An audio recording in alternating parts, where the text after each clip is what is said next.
Some secrets hide in silence, some in rivalry, and some behind the masks I can never take off. But how long before they all collided? As we got home, Lee, who had the spare key, unlocked the front door and we stepped inside. The house was quiet, with our parents already out, attending to their businesses. I felt tired and drained, dragging my legs to my room. Once inside, I shut the door behind me and collapsed onto my bed, exhaling deeply. "Hey, Chloe," I whispered. "Yes, Addie." "I'm here," she responded immediately, her voice curling through my thoughts like smoke. I told her about my day at school, and we chatted as if I was talking to a close friend. Just as I was beginning to feel comfortable, there was a knock on the door. "Hey, Addie, wanna go swimming?" Leo's voice rang out. I hesitated, realizing I didn't have a swimsuit. I'd love to, but I don't have a swimsuit." "Oh, about that, hold on. I think there's a spare in the storeroom. I'll be back." He left, then returned not long after, holding out a folded swimsuit. "Here. I'll be waiting at the pool," he said, walking away. I changed into the swimsuit and checked myself in the mirror. Truthfully, I wasn't used to this kind of thing. It was more revealing than anything I'd ever worn. Swimming was completely new to me. Uneasy prickled my skin. I tied a towel around my waist, hoping it would give me courage. Cracking the door, I peeked into the hallway to make sure no one was around before slipping out. I took the back door and finally reached the pool, where Leo was already swimming. The moment he noticed me, he popped his head out of the water, pushed his wet hair back, and raised an eyebrow. "Hey, what are you wearing?" he asked, giving me that "are you serious" look. "What does it look like I'm wearing?" I shot back defensively. "That's a towel. You don't expect to get in the water with that, right?" Yeah, but the thing is, I can't swim." "Oh, don't worry. I'll teach you. Come on, take off the towel and get in the water." I hesitated, but eventually untied it.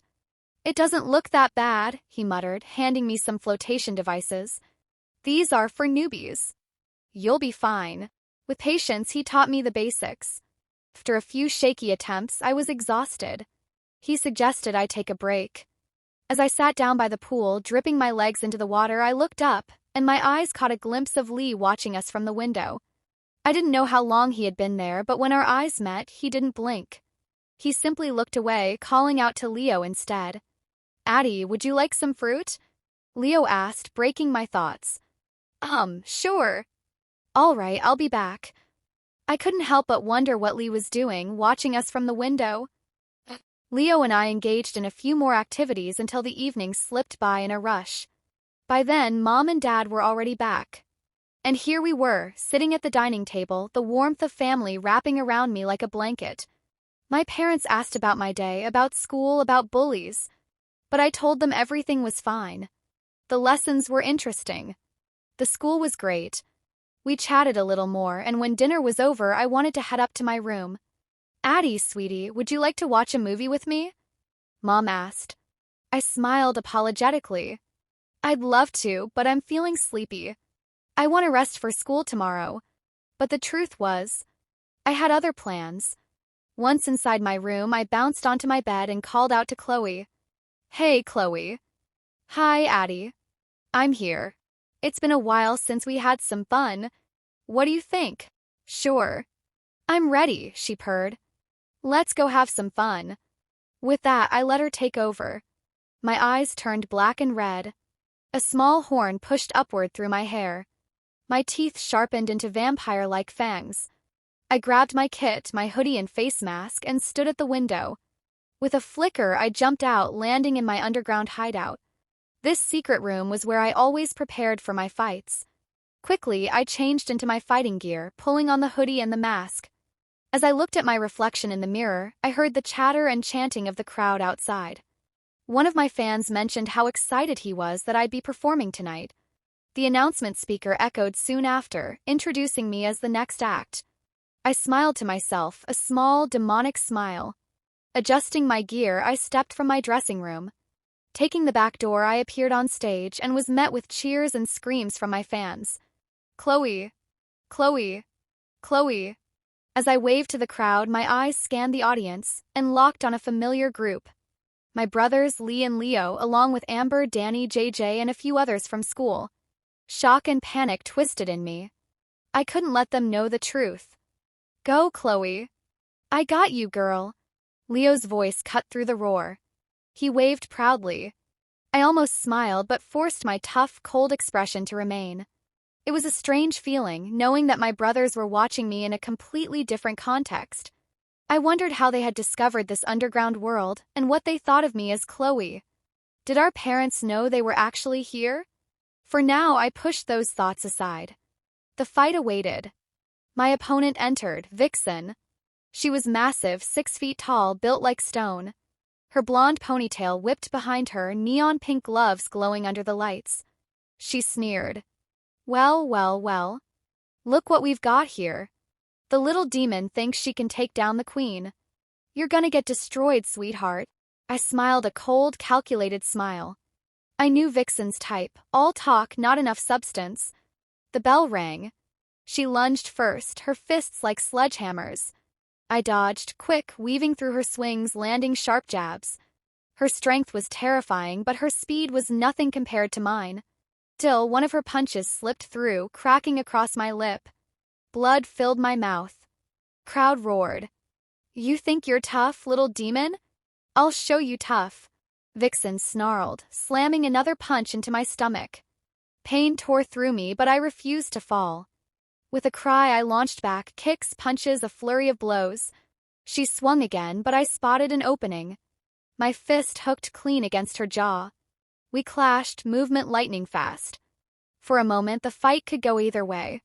I dug deep, dragging on every ounce of skill I had. And then, she collapsed. The referee counted to 10, then raised my hand. Crowd erupted, chanting my name. Chloe. Chloe. Chloe.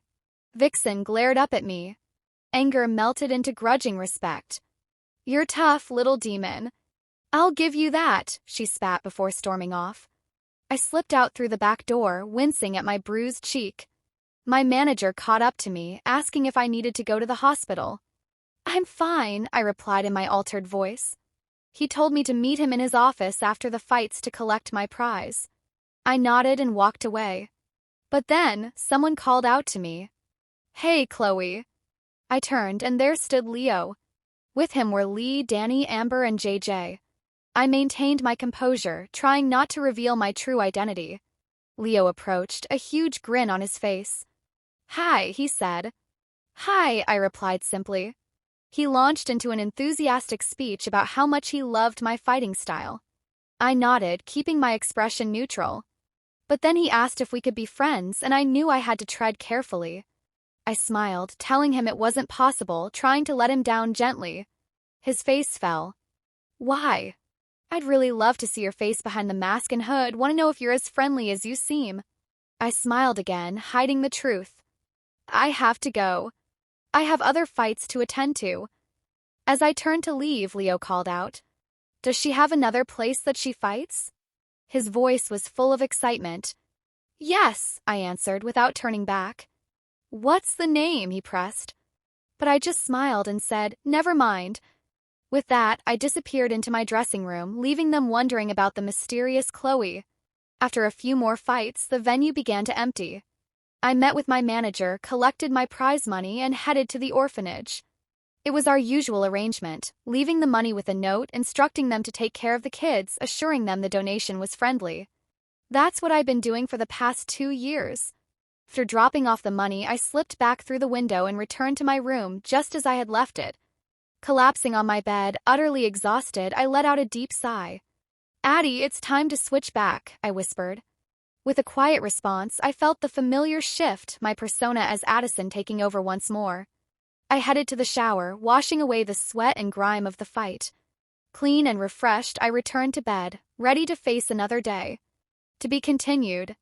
But why was Lee staring at Addison that way earlier? Was it just suspicion, or does he already know something? And what if Leo pushes too hard? What if he discovers Chloe's secret? How long can she keep living double life before someone uncovers the truth? Backhand index pointing right. Don't forget to like, subscribe, share, and turn on the notification bell so you won't miss episode 5 of The Shadow Within. Drop your theories in the comments. I'm waiting to read them.